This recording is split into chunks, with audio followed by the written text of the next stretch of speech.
드라마 바이블로 이 말씀을 읽어주는 이 상황을 우리가 들었는데요. 배경음악이 좀 어때요?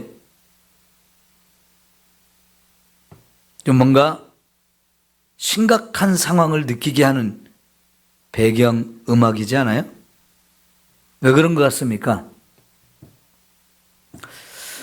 요 호세아 4장부터가 이스라엘의 구체적인 죄에 대해서 하나님이 지적하고 책망하고 그것 때문에 이제 임할 하나님의 무서운 심판이 임한다는 것을 말씀으로 주시기 때문에 그렇죠. 그러니까 이 말씀이 하나같이 심각합니다. 우리가 말씀을 읽을 때요, 우리가 읽는 말씀의 분위기가 어떤지도 파악할 줄 알아야 돼요. 우리에게 기쁨을 주고 희망을 주고 웃음을 주고 감격을 줄 때는 다 그렇게 읽어야죠. 그러나 오늘 말씀처럼 아주 심각한 이야기를 하실 때 우리도 그 말씀이 정말 심각하구나 하는 것을 느끼면서 말씀을 읽어야 되겠죠. 자, 그러면 여러분 4장 1절부터 3절까지를 지난주 수요일 말씀을 드리면서 이것이 4장부터 9장까지의 전체 내용의 서론이 되기도 하고 이 첫 번째 이야기, 여기 9가지 이야기가 나오는데 4장, 5장이 첫 번째 이야기인데요. 이 첫 번째 이야기의 서론이기도 합니다.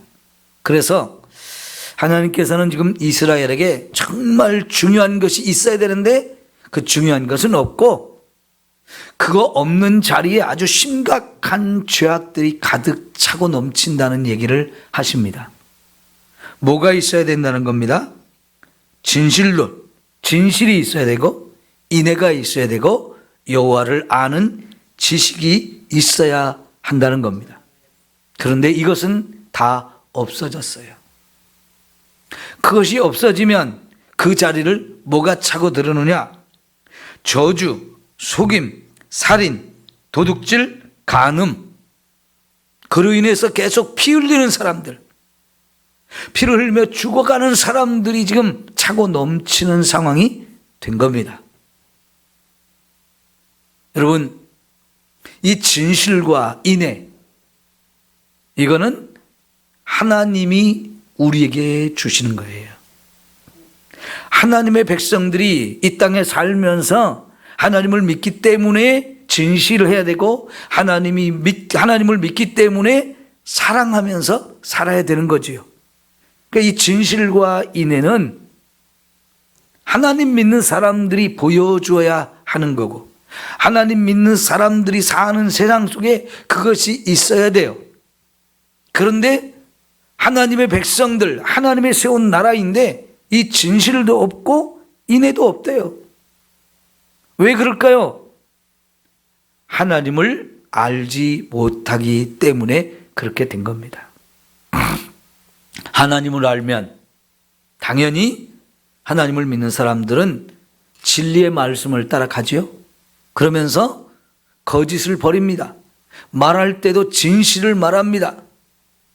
다른 사람이 진실을 말하면 그 진실도 알아먹습니다. 아, 저 사람 진실된 사람이구나. 저 사람이 지금 진리를 말하는구나. 거짓을 말하는 게 아니야. 분별이 되지요. 하나님이 인애, 사랑을 말씀하셨어요. 우리는 서로 사랑하며 살아야 되지요. 하나님을 믿는 사람들을 통해서는 사랑이 보여지고 사랑이 나타나야 합니다. 그런데 하나님 믿는 사람들 속에도 이 진실이 없어졌고 사랑을 볼 수가 없어졌대요. 왜냐하면 하나님을 알지 못하기 때문입니다. 그러면 이 하나님 나라에도 하나님 믿는 사람들이 사는 교회와 그 나라에도 뭐가 가득합니까? 하나님의 저주가 임합니다. 서로 속입니다. 살인을 합니다. 도둑질을 합니다. 간음이 일어납니다. 이것이 세상에 가득한 곳이 돼요. 그러면 더 이상 어떻게 그것을 교회라고 말할 수 있고, 그것을 어떻게 하나님의 나라라고, 그 나라를 어떻게 하나님이 왕이 되시는 나라, 하나님이 다스리고 통치하는 나라라고 할 수 있겠습니까? 하나님도 그런 나라는 저주를 보낸다는 겁니다. 그 저주가 임한 것이 뭡니까? 3절에 그러므로, 이렇게 사니까, 그러므로 땅이 슬퍼하고 거기 사는 사람들과 들짐승들과 공중에 나는 새와 다 세잔할 것이고 바다의 고기도 없어지리라 말씀하십니다. 여러분, 하나님을 잃어버리고 죄악이 가득한 나라, 첫째는 땅이 슬퍼하게 되어져요. 땅이 황폐하게 되고 땅에 저주가 임하게 되어져서 그 땅 위에 사는 사람들도, 그리고 그 땅 위에 살고 있는 들짐승이나 하늘을 나는 새나 바다에도 물고기가 없어진다는 거지요. 여러분, 바다에 물고기 없는 상황을 여러분 생각해 보세요. 그 바다에서 고기질을 하며 고기잡이를 하며 사는 사람들, 그 사람들이 바다를 떠나게 됩니다. 왜? 바다를 의지하고 살 수가 없으니까요.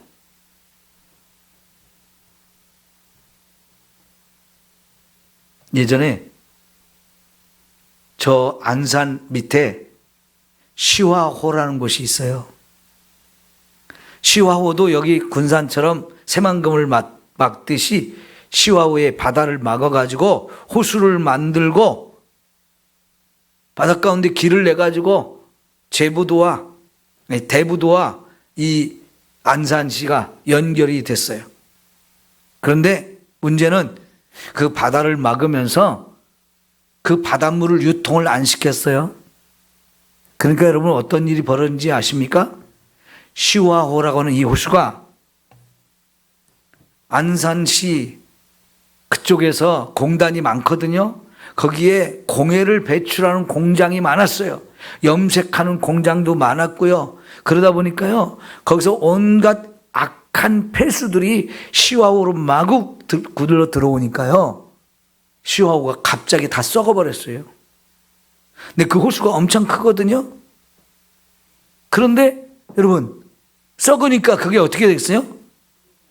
고기는 다 죽었습니다. 그 안에 있는 고기는 다 죽었어요. 점점 냄새가 나요. 그러니까 여러분, 막 썩은 물이 가득하고 냄새가, 악취가 풍기는 그런 큰 호수가 옆에 있는데 거기 사람이 살 수 있어요, 없어요? 난리가 났어요. 이거 어떻게 하냐고. 우리 여기서 못 산다고. 그 해결책이 뭐냐? 바닷물하고 유통을 시켜서 밀물 썰물 때 물이 들어갔다 나왔다 하도록 이렇게 해서 여기 썩은 물을 다 바다로 빼면 바다도 살고 이 시화호도 산다. 그런데 문제는 썩은 물을 바다로 빼면 어떻게 돼요? 그 밖에 있던 바다도 다 갯벌부터 썩은 물이 확 밀려오니까요, 바다에 있는 생물도 다 죽을 거라는 거죠.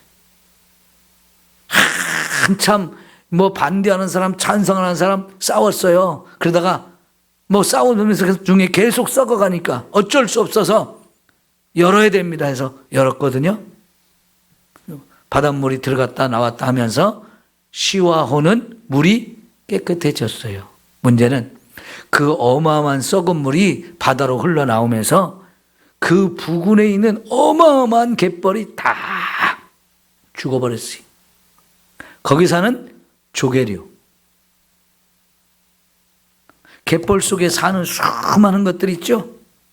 여러분이 다 그런 거 잡아봤잖아요, 그죠? 뭐가 사는지 다 알잖아요. 그게 싹 다 죽었습니다. 싹 다 죽었어요. 그 전에는요, 거기도 동죽이 어마어마하게 나오고 바지락이 어마어마하게 나오던 곳이에요. 가서 파기만 하면 막 정말 풍성하게 나왔었던 곳이거든요. 근데 그 썩은 물을 흘려보내고 난 다음에 가서 파보니까요, 다 죽은 거예요. 그러면 여러분, 갯벌이 죽었다는 것은 그 속에 살고 있는 조개부터 시작해서 갯지렁이니 뭐니 거기 사는 모든 망둥어니 이런 게 싹 다 죽었거든요. 그럼 시체가 어디에 있는 거예요? 떠내려간 것도 있지만 갯벌 속에서 죽은 조개나 이런 것, 갯지렁이나 이런 것들은요, 거기 그냥 시체가 그대로 있는 거예요. 그러니까 갯벌이 다 썩었어요. 썩은 물에 의해서 오염도 되고 거기 사는 수많은 바다 생물도 죽으니까 거기가 다 썩은 바다가 됐어요. 그게 되살아나는데 많은 세월이 흘렀어요. 많은 세월이. 지금은 살아났어요. 다. 바다도 살고 시와호도 살고 물을 유통을 시키니까. 근데 여기 새만금 거기는 아직 유통을 안 시키죠. 그러니까 환경을 생각하는 사람들은 시와호, 새만금 안쪽에 바다 밑에 다 어마어마하게 썩은 것들이 쌓여 있다고 그런 얘기 하죠.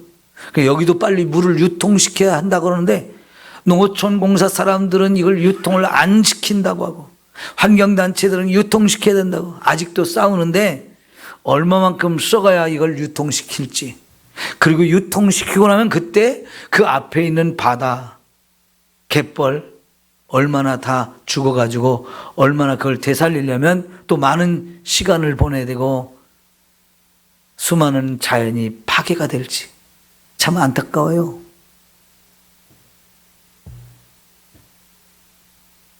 그게 이 새만금을 막으면 안 되는 건데 막은 거예요. 막은 지 지금 20년도 훨씬 더 지났죠? 20년 된 것 같은데? 됐죠? 그 뒤로 뭐 얼마나 개발했어요?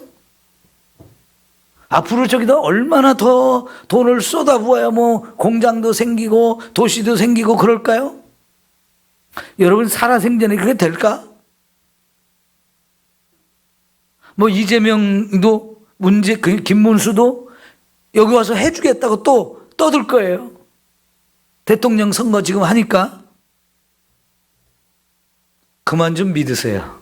누가 무슨 소리 해도 돼야 되는 거지. 약속은 다 공약이에요. 공약. 헛소리예요. 거기에 속아서 또 펴주지 말고, 네? 거기에 괜히 희망을 걸지 마세요. 맞아요. 한두 번 한 거 아니까 여기 새만금에 뭐 투자해서 뭐 해준다 소리 제발 좀 이제 믿지 말아요. 거기에 또 속아서 펴주고 그러지 마세요. 누가 또 무슨 말 할지, 이준석이 와서 무슨 말을 할지, 김문수가 무슨 말을 할지, 이재명이 무슨 말 할지 안 봐도 비디오. 네. 어때요? 죽으면, 바다가 죽으면 거기 사는 수많은 사람들이 살 수가 없습니다. 서울 쪽에는 오늘도 비가 한 60mm 정도 왔다 그러네요. 그럼 이게 여름장마지 봄비입니까? 지금 5월 달인데 우리 저 하재 쪽에 볼이 익었습니까? 네? 노릇노릇해져요? 날씨가 이래가지고 잘 안 익는 것 같아. 난 안 봤는데 그럴 것 같아. 그거 빨리 익어가지고 베고 또 벼 심어야 되잖아요? 근데 요즘 날씨가 그래요? 괜찮은가요? 올해 농작물이 얼만큼 잘 될지 참 걱정입니다. 점점 날씨는 더 이상하게 바뀌죠. 옛날하고 달라요. 왜 그래요? 자연이 파괴가 되고 있는데 이 파괴, 자연이 사는, 우리가 사는 환경, 이게 파괴되는 근본적인 이유는 뭐냐면 인간의 죄로 인해서 하나님이 자연에도 저주를 내릴 수밖에 없어요. 그래서 로마서 8장에 보면 만물이 탄식하면서 하나님의 아들들이 나타나는 때를 기다린대요. 왜냐하면 하나님의 아들들이 나타나야 자연도 이 탄식하는 환경 속에서 벗어날 수 있다는 거예요. 지금은 자연도 함께 탄식해요. 왜? 사람의 죄로 인해서 사람과 사람이 사는 환경에도 하나님의 저주가 임하니까요. 자, 이런 상황이 되는 구체적인 이유를 이제 4절부터 말씀하셔요. 자, 여러분 보세요. 그러나 어떤 사람들든지 다투지도 말며 책망하지도 말라. 내 백성들이 제사장과 다투는 자처럼 되었음이니라. 너는 낮에 넘어지겠고 너와 함께 있는 선지자는 밤에 넘어지리라. 내가 내 어머니를 멸하리라 그랬어요. 자, 다투지도 말고 책망하지도 말라. 필요가 없다는 거예요. 왜 필요가 없느냐? 깨닫는 놈이 하나도 없어서. 너 그거 문제야. 너 잘못했어. 좀 우리가 한번 따져보자. 그러면서 논쟁도 하고 서로 책망도 하고 그러면 좀 깨달아서 아이고 내가 잘못했습니다. 인정도 하고 시인하고 하나님 내가 이렇게 잘못했습니다. 죄인입니다. 이러면서 회개하면 좋은데 그런 놈이 하나도 없는 거예요. 그래서 그런 말할 자격을 가진 놈도 없고 들으려고도 안 하고 들어봐야 깨닫지도 않고 다 무시한. 여러분 하나님을 무시하는 사람들, 하나님이 잃어버린 사람들이 뭐 죄를 지적하고 책망한다고 해서 그거 깨닫겠어요? 여러분 그래도 이 세상에서 자기 죄를 인정할 줄 알고 그 죄를 깨닫고 와서 회개하는 사람들이 누구겠습니까? 하나님 믿는 사람이잖아요. 안 믿는 사람들은요, 아무리 정말 안타까워가지고 정말 좀 그 사람이 깨달았고 돌이켜서 좀 제대로 된 인생을 살았으면 좋겠다 싶어서 막 권면도 하고 책망도 하고 좀 제발 좀 그러지 말라고 달래보기도 하고 그래 보지만요, 믿지 않는 사람들한테는 속이의 격릴기예요. 여러분 그 말이 어디서 나왔을까요? 속이의 격린다는 말이? 절에 다니는 사람들이 한 얘기거든요. 경을 읽는다. 불경을 읽어주는데 누구 귀에 읽어줘요? 소 귀에. 그럼 소가 경전을 읽어주면 알아들을까요? 못 알아들을까요? 그거는 인간이 아니고 소 같은 놈이라 아무리 말해줘도 소의 귀에 대고 막 불경을 아무리 외워줘도 못 알아먹는 거죠. 그럼 얼마나 답답한 거예요. 그죠? 여러분 하나님 믿는 사람들도 죄에 빠지면 그렇게 되어져요. 죄에 빠지면. 그래도요 여러분, 하나님의 은혜가 우리에게 임하면 말 한마디에 의해서 우리가 깨져요. 그죠? 어느 순간 말 한마디가 그냥 내 속으로 팍 파고드는데 그렇지, 내가 잘못했지 하면서 눈물이 쫙 나고, 하나님 내가 잘못했어요. 내가 지금까지 엉터리로 살았어요. 내가 지금 너무 부끄럽게 살았어요. 인정하면서 하나님 나 좀 살려주세요. 나 좀 용서해 주세요. 이러면서 회개가 되어지거든요. 근데 이 귓구멍이 막힌 인간은 아무리 얘기해줘도 못 알아먹는단 말이에요. 그러니까 다투지도 말고 책망하지도 마라. 그런데 내 백성이 제사장과 다투는 자처럼 되었음이라 그랬네. 여러분, 백성이 제사장하고 다툰다. 그럼 이 상황을 여러분 어떻게 생각하세요? 백성들이 제사장하고 다툰다. 왜 이런 상황이 벌어진다고 그렇게 표현했을까요? 첫째는 제사장이 잘못했습니다. 제사장이 잘못하면 백성이 와서 제사장이 잘못한다고 말할 수 있죠. 또 하나는 백성이 잘못을 했는데 제사장이 그거 잘못했다고 막 그러는 거예요. 그런데 그놈의 백성도 깨닫지 못해요. 여러분 백성하고 제사장하고는 다투어서는 안 되잖아요. 서로 존중하고 신뢰하고 서로 따르고 이끌어주고 이런 상태가 돼야 되잖아요. 그죠? 그런데 서로 백성하고 제사장이 서로 다툰다면 문제가 심각한 거예요. 제사장을 누가 세웠어요? 하나님이 세웠어요. 그 제사장이 하나님 앞에 나가서 백성들의 죄를 가지고 나가서 하나님, 이 사람이 지은 죄 때문에 이제 그 죄를 깨닫고 와서 지금 제물을 드리는데 이 제물을 하나님께 받으시고 하나님이 이 사람의 죄를 용서해 주옵소서. 그렇게 하면서 백성을 위해서 제사를 드려줘야 돼요. 이 제사장이 없으면 이 사람은, 이 백성은 죄를 용서받을 길이 없어요. 그 백성으로서는 제사장을 정말 존중하고 자기가 하나님께 가는데 반드시 필요한 하나님이 세운 일꾼이기 때문에 그 제사장을 존중하고 따라야 되잖아요. 근데 백성이 제사장한테 막 책망하고 따지고 들고 논쟁을 해요. 왜? 제사장이 엉터리가 되면 그렇게 될 수 있잖아요. 여러분, 엉터리 제사장의 대표하면 여러분 떠올릴 수 있는 사람이 있죠. 엉터리 제사장 누가 있어요? 네, 사무엘상 1장 2장에 나오는 엘리 제사장이에요. 이 제사장이 얼마나 엉터리였습니까? 그죠? 하나님이 한 번도 찾아와 말씀을 안 주셔요. 제사장인데 하나님을 한 번도 음성을 들어보지 못했고 하나님이 찾아와 만나주시지 않았어요. 기도하러 온 백성이 너무나 마음이 아파서 기도하는데 그걸 기도하는 것으로 보지 못하고 술 취해서 술 주정한다고 이렇다는 소리를 해요. 분별력이 없어요.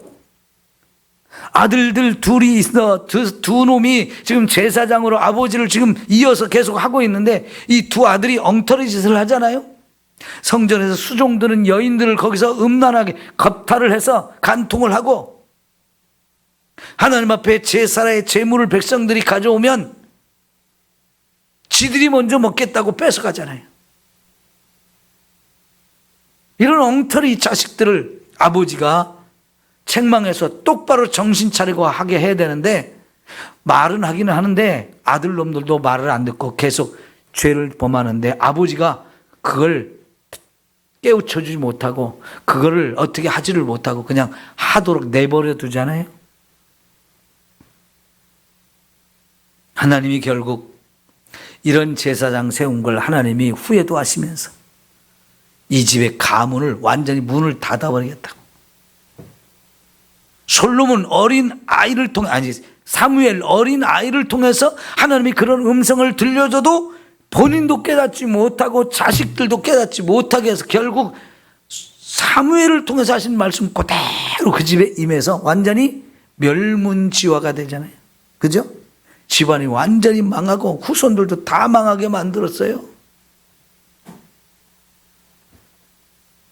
여러분, 제사장이 그러면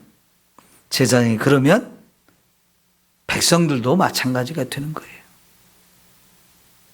오늘 4절부터 10절까지 봤는데 딱 한마디로 제사장들의 죄에 대해서 말하는 거예요. 왜 백성이 이렇게 하나님을 알지 못하고 하나님을 아는 지식이 없느냐? 제사장들이 먼저 하나님을 떠났어요. 말씀을 공부하지 않아요. 말씀을 가르치지도 않아요. 그러니까 제사장들의 책임이 가장 큰 거죠. 제사장들도 말씀을 따라 살지 않아요. 말씀을 연구도 안 해요. 가르치지도 않아요. 백성들이 죄의 길로 가든지 말든지 그냥 상관이 없어요. 중이 뭐에만 관심이 있다고요? 예? 재물에만 관심이 있다고 그러잖아요. 중이 재물에만 관심이 있다고 그러잖아요. 이 제사장도 똑같아요. 제사장은 제사를 드리고 나면 거기 백성들이 드린 재물의 일부를 제사장의 몫으로 주니까 제사를 드리러 온 사람이 많아야 좋아요? 적어야 좋아요? 예? 많아야 좋죠. 그런데요, 여러분, 백성들이 제사를 드리러 오는 것 중에 재물을 하나님께 완전히 다 드려야 되는 재물이 있고 제사장에게 주는 일부를 주는 재물이 있어요. 그러면 제사장에게 하나도 들어오지 않고 하나님한테만 드리는 제사 드리면 기분이 좋아요, 안 좋아요? 사실은 그게 더 많이 드려져야 되거든요. 그런데 제사장 입장에 보면 그런 제사 많이 드리면 자기한테 수입이 안 와. 그러면 어떻게 되겠어요? 그건 헛수고하는 것처럼 보여요. 여러분, 내가 이런 얘기를 좀 하나 할게요. 구약의 제사장과 오늘날 신약의 목사가 같을까요? 틀릴까요? 네? 이건 중요한 얘기예요. 여러분 알아야 돼요. 우리 김지현 장로님, 제가 죄송한 질문을 할게요. 구약의 제사장하고 지금의 목사하고 같아요? 틀려요? 틀리죠? 틀려야 됩니다. 그게 성경이에요. 그런데 어떤 목사가 구약의 제사장하고 지금의 목사는 같습니다, 이렇게 가르치는 거예요. 왜 그렇게 가르치는 줄 아세요? 왜 그렇게 가르치냐면, 같다고 하면 구약의 제사장들한테는 백성들이 드린 11조를 다 누구한테 줬어요? 제사장한테 줬어요. 그러면 구약의 제사장하고 지금의 목사 같으면 여러분이 매번 드리는 11조 누구 거예요? 다? 목사가 가져야 되는 거예요. 네? 그러면 여러분, 교회 성도가 많으면 많을수록 목사한테 돌아갈 이 11조라는 게 얼마나 많겠어요. 성도들이 드리는 헌금의 가장 큰 액수가 11조인데 이게 다 누구 거라고요? 목사 거라고 얘기할 수 있는 거예요. 그러면 그걸 위해서 진짜로 구약의 제사장들과 신약의 목사가 같다라고 가르치는 거예요. 여러분, 목사가 그렇게 가르치면 여러분이 그 말을 옳다고 받아들일까요? 아니면 아닙니다라고 할까요? 아니라고 해야 되는데, 대부분 교회에서 목사가 그렇게 가르치면 목사가 가르치는 대로 따라오는 성도가 대부분이에요. 제가 장로님한테 질문을 한 이유가 거기에 있어요. 적어도 장로님 정도 되면 그게 잘못됐다는 것을 확실하게 얘기할 수 있어서 목사님이 그렇게 가르친 거 틀렸다고 말할 수 있어야 돼요. 장로님이 그걸 막지 않으면 결국 성도들은 그냥 따라가기가 십상이거든요. 여러분, 다음에라도 우리 삼성교회에 오신 목사님이 목사와 구약의 제사장이 같다, 이렇게 가르치는 목사가 있으면 그 틀렸습니다라고 말할 수 있어야 돼요. 네? 아시겠죠? 그런데 여러분 말 못할 거예요. 그렇게 가르쳐도. 왜? 목사가 그렇게 가르치니까. 그냥 말도 못하고 따라가기가 십상이에요. 그러나 장로님 정도 되면 그걸 분별하고, 목사님 이거는 아닌 것 같은데요, 우리는 그렇게 배우지 않았는데요 하면서 여러분이 이의를 제기하고 그걸 바로잡을 수 있어야 하는 거란 얘기예요. 아시겠죠? 그런 목사가 저기 위에 가면 그런 분이 있어서 제가 하는 말이에요. 그리고 그 목사가 11조를 다 가지고 자기 마음대로 써요. 네? 11조는 다 제사장한테 줬으니까 이거 목사가 쓰는 거다 하면서 그 11조, 어마어마한 11조를 가지고, 그 교회는 큰 교회입니다. 몇백 명 모여요. 그럼 11조가 엄청나요. 그거를 자기 마음 따라 다 쓰는 목사가 있어요. 그러면 여러분, 그 돈을 좋은 데 쓸까요? 죄 짓는 데 쓸까요? 목사도요, 일부는 좋은 데 쓰기도 합니다. 그런데 결국은 죄 짓는 데 써요. 여러분, 이러면 목사와 성도가 논쟁이 일어나겠죠. 다투는 상황이 되겠죠. 여러분, 이런 상황이 되면 돼요, 안 돼요? 안 되지요. 근데 마치 서로 믿지 못하는 거예요. 왜? 진실이 없으니까. 아까 2절에서 그랬잖아요. 진실도 없고 인애도 없다고. 목사와 성도 사이에 사랑이 있을 수가 없습니다. 진실이 있을 수 없습니다. 그 사이에 하나님이 있을 수가 없어요. 그러면 서로 이권만 놓고 권리만 놓고 자기 영광만 차리려고 하고 그러면서 서로 다투게 되어져 있는 거예요. 여러분, 참 안타깝죠. 이 정도까지 가면 교회가 엉망진창이 된 거고 타락한 것이, 심각하게 타락한 것이 된 거예요. 그래서 하나님이 말씀하시기를 너는 낮에 넘어지고 선지자는 밤에 넘어지고 내가 네 어머니를 멸하리라 그랬어요. 그러니까 제사장도 낮에 넘어지고 밤에는 선지자도 넘어져요. 그러니까 제사장도 엉망이고 선지자도 엉망이고, 그래서 내가 내 어머니를 멸하리라 그랬는데, 이 어머니란 말은 그 나라를 말하는 거예요. 이스라엘 백성들이 세운 나라, 속한 나라. 왜? 그 나라는 우리에게 어머니와 같은 존재인데 그걸 멸망시키겠다는 거예요. 그만큼 타락하고 그만큼 심각한 상황이 됐습니다. 자, 이제 여러분 5절, 6절 보세요. 내 백성이 지식이 없음으로 망하는도다. 내가 지식을 버렸으니 나도 너를 버려 내 제사장이 되지 못하게 할 것이요. 자, 지식이 없으면 망한다고 그랬죠? 이 망하게 되는 근본적인 이유, 그게 하나님을 알지 못하는 것 때문이라고 그랬는데, 왜 이 백성이 하나님을 알지 못하느냐? 제사장이 지식을 버렸어요. 여기서 말하는 지식은 하나님 말씀이에요.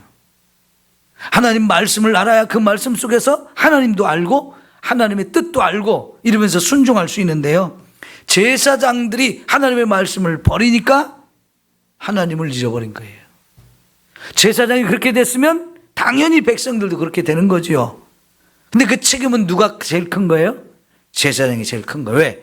그 제사장이 먼저 말씀을 읽고 그 제사장이 백성들을 잘 가르쳐서 백성들이 하나님도 알고 하나님 뜻도 알고 그 하나님 뜻을 따라 순종하며 살게 할 책임이 제사장한테 가장 크게 있어요. 그런데 그것을 제사장들이 안 해요. 그러니까 이제 하나님이 나도 너를 버려서 제사장도 못되게 할 것이고 내가 내 하나님의 율법을 잊었으니 나도 내 자녀들을 잊어버리리라. 제사장이 제일 먼저 율법을 알고 율법을 통해서 하나님도 만나고 말씀대로 사는 모습을 보며 가르쳐가고 백성들도 그렇게 살게 해야 되는데, 제사장부터 하나님이 잊어버렸는데 뭘 가르치겠어요? 그죠? 여러분, 목사님들 중에 교회 일에 바빠야지 밖에 나가서 노예 일한다, 총회 일한다 하면서 이런 일한다 저런 일한다 하면서 바쁜 사람들, 난 참 위험하다고 생각해요. 때는 노예 일도 해야 되고 총회 일도 해야 되고 무슨 연합회 일도 해야 되지만 그것이 목회에 집중하지 못하게 하고 많은 시간을 거기에 빼앗기면 그거는 위험한 겁니다. 그래서 저는 그런 일을 좀 가능하면 안 하려고 하는 거예요.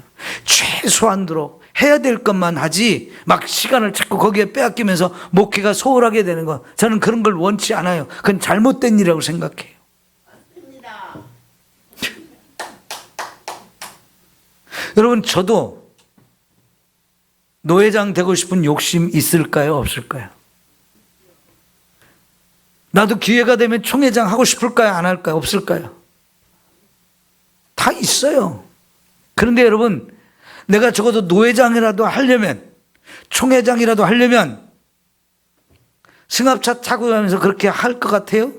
여러분한테 차 사나르러 가지. 여러분한테 제 목회비 잔뜩 달라고 할 거고. 그럼 여러분이 감당할 수 있을까요? 교회 재정이 부족하면 김협자 권사님 찾아가서 나 이거 돈 필요한데, 이거 일하는데 필요한데 권사님 100만 원 좀 주시오. 개인적으로 찾아다니면서 그렇게 할 수밖에 없어요.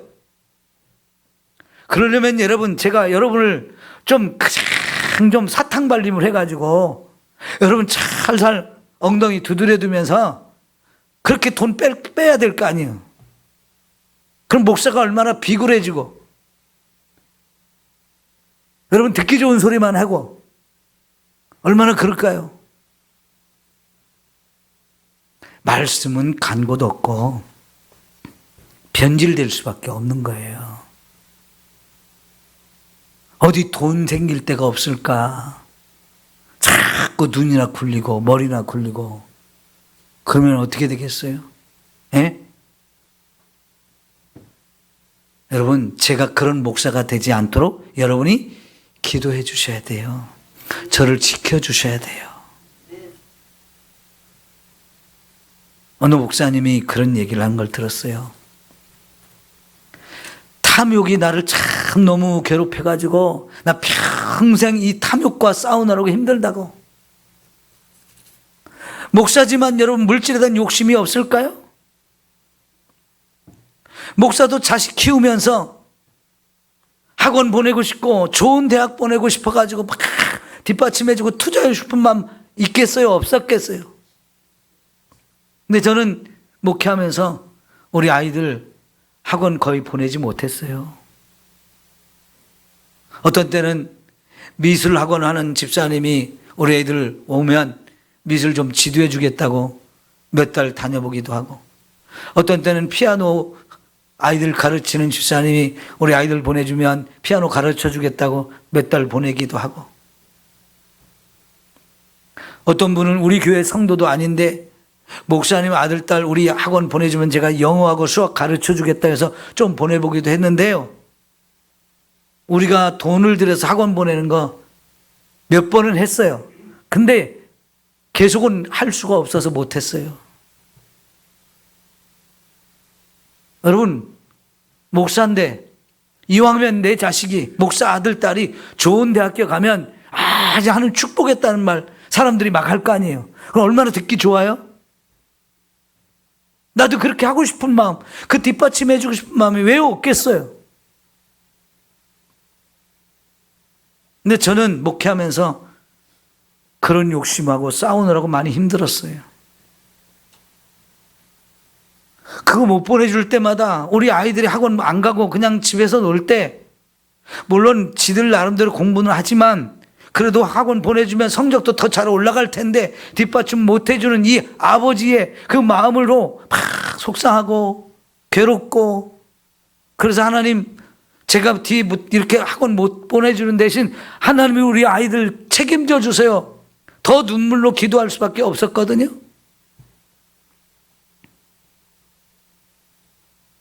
기도가 더 쉽겠어요? 아니면 돈 만들어서 학원 보내는 게 더 쉽겠어요? 기도보다는 물질을 앞세워서 학원 보내는 게 훨씬 잘한 것 같고 그게 더 뿌듯하고요. 그렇게 하면 성공이 보장될 것 같아요. 기도보다는. 기도 때려치고 그냥 학원 보내주고 싶어요. 목사도 그런 욕심이 있는데 이거하고 끊임없이 싸우는 게 쉬운 일은 아니거든요. 나도 헌금할 돈 덜하고 애들 학원 보내고 싶은 마음 굴뚝 같아요. 지금이야 뭐 학원 보낼 일 없으니까 그 마음이 없지만, 여러분, 애들이 한참 중고등학교 다닐 때 학원 보내고 싶은데 교회가 빚이 많아서 내 헌금을 많이 해야 되는데 그 헌금할 돈 안 하고 애들 학원 보내면 성적이 더 올라갈 거 아니에요? 저도 그런 욕심, 그 싸움이 제 속에 얼마나 많았는데요. 교회에다 자꾸 우리 아이들 학자금 주세요, 제 사람이 더 많이 주세요, 얼마든지 말할 수 있잖아요. 근데 저는 한 번도 어디를 가든지 나 그 교회 가면 사람이 얼마 줍니까? 물어본 적도 없고요. 얼마 달라고 요구해 본 적도 없고요. 더 달라고 요구해 본 적이 없어요. 제가 거의 40년 목회를 하는데 그런 적 한 번도 없어요. 1986년부터 제가 목회를 시작했으니까 지금 2025년이잖아요. 40년 됐어요. 40년 목회를 했는데 그런 적 한 번도 없습니다. 많이 주면 많이 주는 대로, 적게 주면 적게 주는 대로. 그런데 여러분, 한 번도 많이 받아본 적 없어요. 왜 많이 받아본 적 없다고 그러냐? 제 마음에 원하는 만큼 많이 받은 적이 없으니까 마음이 받았다고 못하는 거예요. 물론 교회에서는요, 최선을 다해서 목회자 사례비를 주신 거지요.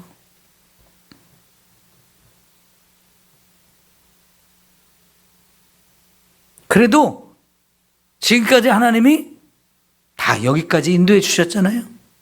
저희 먹고 사는 것도 인도해 주시고, 하나님이 우리 자녀들도 뭐 좋은 대학은 안 나왔지만 그 나름대로 다 대학 나오고 살아갈 수 있도록 하나님이 책임져 주시니까 그걸로 감사하죠. 난 그게 하나님 은혜니까, 내게 주신 축복이 그만큼이니까, 그걸 왜 내가 원하는 만큼 안 해주셨냐고 그러면서 하나님 앞에 따질 것도 없는 거고, 오히려 감사하고 더 감사해요. 여러분, 목사도 내 자신에 있는 많은 이 정욕과 탐욕, 이것과 싸우는 게 정말 힘들거든요. 근데 아차면 한순간에 넘어져요. 그런데 목사가 넘어지면 여러분을 다 잘못된 길로 인도하거든요. 여러분, 예수님이 바리새인과 사두개인과 제사장들을 책망하면서 뭐라고 하셨냐? 소경이 소경을 인도하고 있다라고 말씀하셨어요. 그럼 여러분, 소경이 소경을 인도하면 어떻게 돼요? 그건 인도 하나만 하죠. 둘 다 구덩이에 빠진다고 그랬어요. 눈을 뜬 사람이 소경을 인도해줘야 바른 길로 인도할 거 아니에요. 자기도 앞을 보지 못해서 어디가 길인지 어디가 진리인지 분별하지 못하는 사람이 소경들을 인도하면 그냥 같이 구덩이에 같이 빠지는 거죠. 여러분, 예수님이 말씀하신 그 바리새인, 사두개인, 제사장, 이런 사람들이 누구예요? 종교 지도자들이었어요. 그런데 지금 그들조차 눈이 멀어서 뭐가 뭔지를 모르고 있는데 백성들을 그들이 인도하고 있으니까 다 망하는 길로 가고 있는 거죠. 그게 너무 안타까워서 주님이 막 책망을 합니다. 그러나 못 깨닫잖아요. 여러분, 이 엘리 제사장, 아까 말씀드렸지만 이 엘리 제사장과 정반대의 정말 훌륭한 제사장이 있어요. 그게 누구냐? 에스라입니다. 에스라 7장 10절에 보면 나라가 망해가지고요, 바벨론의 포로로 끌려갔어요. 그렇게 포로로 끌려가서 종사를 하던 중에 에스라라는 이 사람 제사장이었거든요. 그런데 여러분, 포로로 끌려가는데 뭔 제사장 역할 할 게 없거든요. 제사 드릴 때도 없고 제사장으로 할 일이 없어요. 그런데도 이 사람은 성경을 읽다가 기도하다가 우리가 왜 이렇게 나라가 망해가지고 이렇게 먼 나라에 포로로 끌려왔는지를 깨닫게 되었는데 하나님을 잃어버렸기 때문이고 말씀을 떠났기 때문이라는 걸 깨달았어요. 그래서 이유를 알았으니까 그럼 우리가 살 길이 뭐냐? 율법으로 돌아가는 거다 해가지고 먼저 율법을 부지런히 연구했습니다. 그리고 두 번째는 자기가 그 말씀대로 살았습니다. 근데 자기만 이렇게 하면 되는 게 아니고 내 백성, 내 민족, 내 나라를 살리려면 이거밖에 없다 하는 생각을 가지고 내가 이 말씀을 백성들에게 가르쳐야 되겠다. 그래야 내 민족, 내 나라를 살릴 수 있다는 생각을 가지고 부지런히 말씀을 연구했습니다. 그리고 말씀대로 살았습니다. 그러면서 내가 이걸 가르쳐야지. 그래서 백성들을 깨우쳐야지. 그래서 이 나라를 살려야지. 열심히 준비를 했어요. 많은 시간. 그리고 하나님이 그를 세워주실 때 이제 백성들 앞에 서서 우리 예루살렘으로 돌아가자. 그리고 돌아왔습니다. 돌아온 사람들 불러 모아가지고 여러분 모이시오. 우리가 나라를 빼앗기고 이렇게 서름을 당하고 이렇게 부끄러운 삶을 산 이유는 말씀을 떠났고 하나님을 잃어버렸기 때문인데 살 길이 있습니다. 말씀으로 돌아가는 겁니다. 하나님을 찾는 겁니다. 이제 내가 여러분에게 말씀을 가르칠 테니까 나와 함께 말씀대로 삽시다. 그래서 에스라가 나라를 회복시켜요. 제대로 된 제사장. 그러니까 제사장이 엉터리가 되느냐 제대로가 되느냐 이렇게 큰 차이가 나고 이렇게 중요한 거예요. 여러분, 그래서 저도 저의 책임감을 가지고 삼성교회 이렇게 목사로 세워졌기에 이 책임감을 가지고 정말 이 사명을 잘 감당했다는 생각 너무 중요한 거예요. 저도 하다 보면 실증도 나고 쉬고도 싶고 좀 다른 생각도 자꾸 들고요. 좀 편하게 하고 싶은 마음도 들고 여러분, 아까 말씀드렸는데 한 40년 했으면 좀 지겹잖아요. 예? 그래서 좀 편하게 살고 싶어요. 새벽 예배 안 나오고 좀 아침에 늦잠도 자고 싶어요. 휴가도 좀 길게 갖고 여기저기 막 놀러도 다니고 좀 살살하고 싶을 때도 얼마든지 있어요. 그런데 제가 은퇴할 때까지는 그렇게 할 수가 없잖아요. 더 열심히 해야죠. 얼마 안 남았으니까.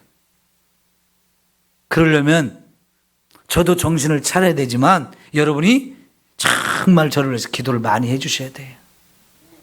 그러죠? 기도 많이 해 주셔야 돼요. 안 그러면 우리 함께 다 망합니다. 여러분, 지금 이 시대에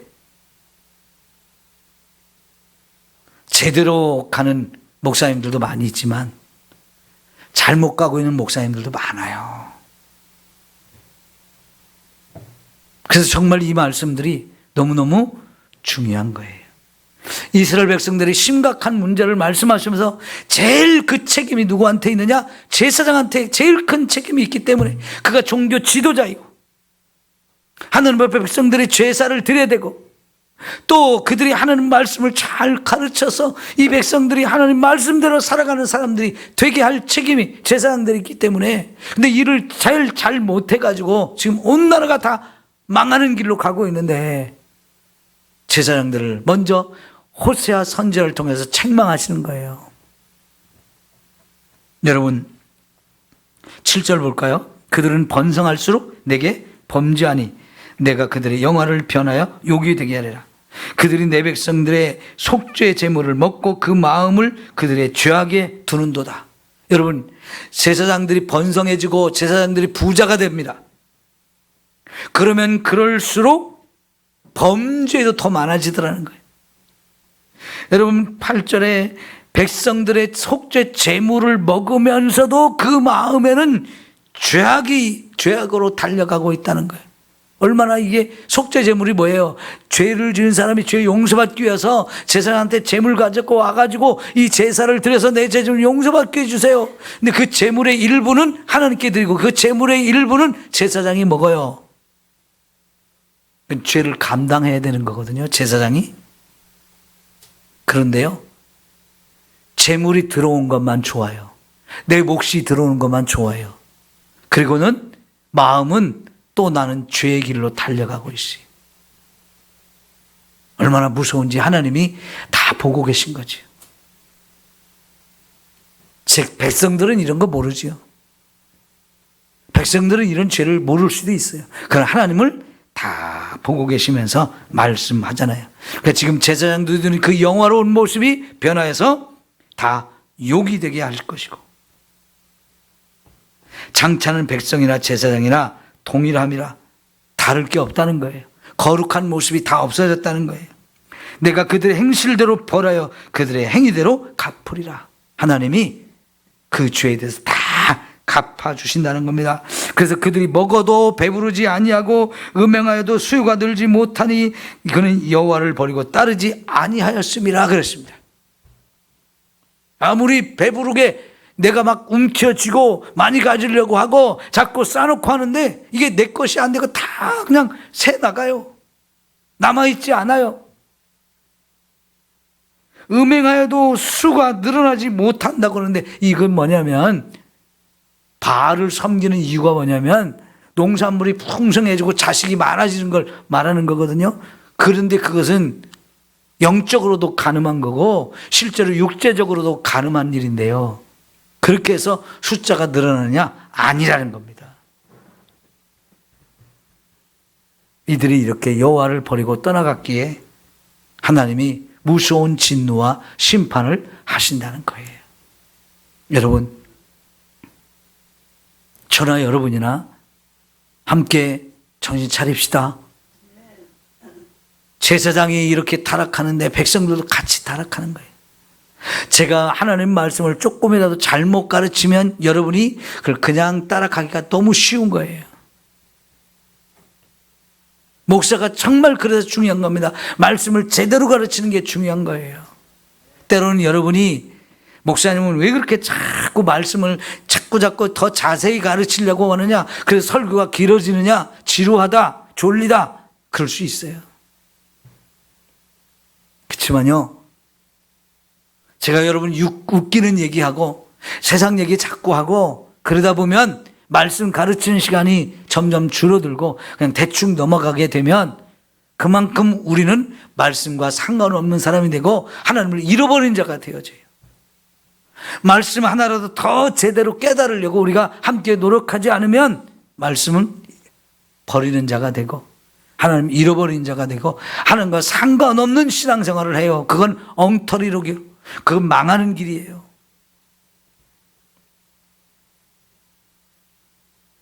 여러분 함께 노력합시다. 그래서 말씀을 더 많이 읽고 무슨 말씀일까 무슨 뜻일까 알기 위해서 더 많이 몸부림치고 함께 노력하지 않으면 안 돼요. 하나님 잃어버리면 안 돼요.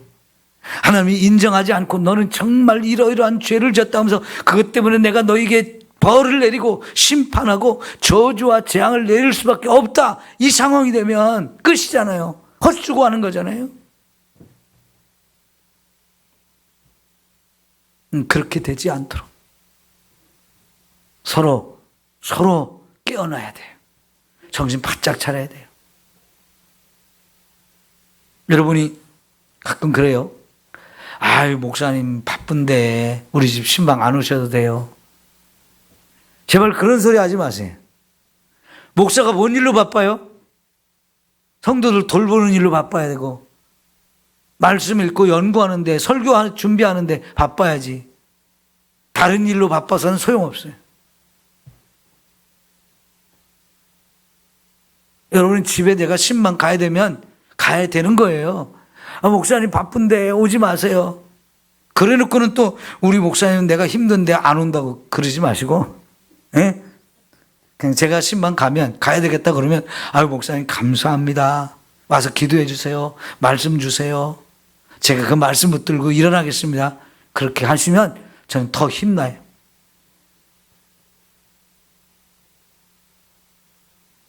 기도합시다. 하나님 아버지,